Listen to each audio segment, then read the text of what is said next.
అదే RTV app వార్తల్ని క్షణాల్లో చదివే అవకాశం ఉంటుంది. ఒక న్యూస్ పేపర్, ఒక టెలివిజన్ ఛానల్ మీ చేతుల్లో ఎప్పుడూ ఉంటాయి. డిప్యూటీ మేయర్ ఎంపిక ప్రశాంతంగా ముగిసింది. ప్రస్తుతం మనతో మాట్లాడేందుకు నెల్లూరు రూరల్ ఎమ్మెల్యే కోటమిరెడ్డి శ్రీధర్ రెడ్డి ఉన్నారు. ఆయనతో మాట్లాడుతున్నారు. చెప్పండి, ఎలా జరిగింది? మాకు ఏకపక్షంగా తెలుగుదేశం పార్టీకి అనుకూలంగా ఏకపక్షంగా సాగింది.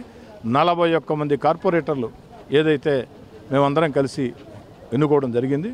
తెలుగుదేశం పార్టీ మద్దతుదారులుగా సయ్యద్ తహసీనా డిప్యూటీ మేయర్గా ఎన్నికవడం జరిగింది. అంటే వాళ్ళు చెప్పడం చేతులు ఎత్తడం వల్ల మేము అదే ఓటింగ్ విధానం అయితే మేము ఖచ్చితంగా గెలుస్తామని. చేతులు ఎత్తే పద్ధతి కొత్తగా ఇప్పుడు పెట్టింది కాదు, గత అనేక సంవత్సరాలుగా ఉంది. వైఎస్ఆర్ కాంగ్రెస్ పార్టీ ప్రభుత్వంలో ఉంది, తెలుగుదేశం పార్టీ ప్రభుత్వంలో ఉంది. కొత్తగా చేతులు ఎత్తేది ఇప్పుడు పెట్టింది కాదు. అదేదో సామెత ఉంది, ఏమాయంటే ఈరోజు వద్దులే మంగళవారం అని చెప్పని ఆ టైపులో ఉందంత మించి కేలా నిరాశ నిస్సులతో ఉన్నారు. మీకు తెలుసు, వాళ్ళ కార్పొరేటర్లే ఒకరిద్దరు రాలా, దాన్ని బట్టి అర్థం చేసుకోండి. వైఎస్ఆర్ కాంగ్రెస్ ప్రధానంగా నెల్లూరు రూరల్ ఎమ్మెల్యే శ్రీధర్ రెడ్డి కీలక పాత్ర పోషించారు. వేరే ఆ స్థానంలో వేరే వాళ్ళైతే సగం మంది మా వైపు వచ్చేవాళ్ళు అంటారు. ఇప్పుడు కోటమిరెడ్డి శ్రీధర్ రెడ్డి కీలక పాత్ర, నారాయణ గారి కీలక పాత్ర అన్నది ముఖ్యం కాదు. తెలుగుదేశం పార్టీ కూటమి కీలక పాత్ర.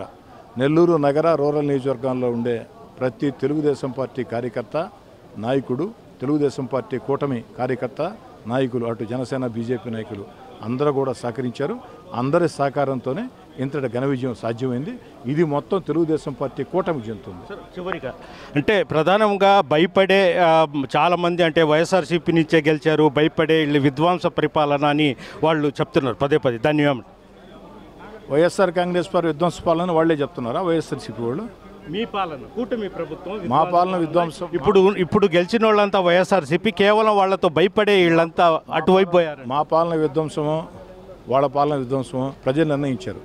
57% ఓట్లు, 164 స్థానాలు తెలుగుదేశం పార్టీ కూటమికి ఇచ్చారు. ప్రజలు నిర్ణయించారు ఎవరు విధ్వంసకరమైంది. Okay, thank you. ఇది పరిస్థితి. ప్రస్తుతం కూటమి ప్రభుత్వంలో వైపే ఉన్నారు. వైఎస్ఆర్ ప్రశాంతంగా ఎంపిక జరిగిందని కూడా కోటమిరెడ్డి శ్రీనివాసరెడ్డి చెప్తున్నారు. వీడియో ప్రదీప్తో గయాజ్ ఆర్టీవీ నెల్లూరు నుంచి. మరిన్ని వీడియోస్ కోసం ఛానల్ ని సబ్స్క్రైబ్ చేయండి. లేటెస్ట్ అప్డేట్స్ కోసం వాట్సాప్ ఛానల్ ని ఫాలో చేయండి. అండ్ లింక్ డిస్క్రిప్షన్ లో ఉంది.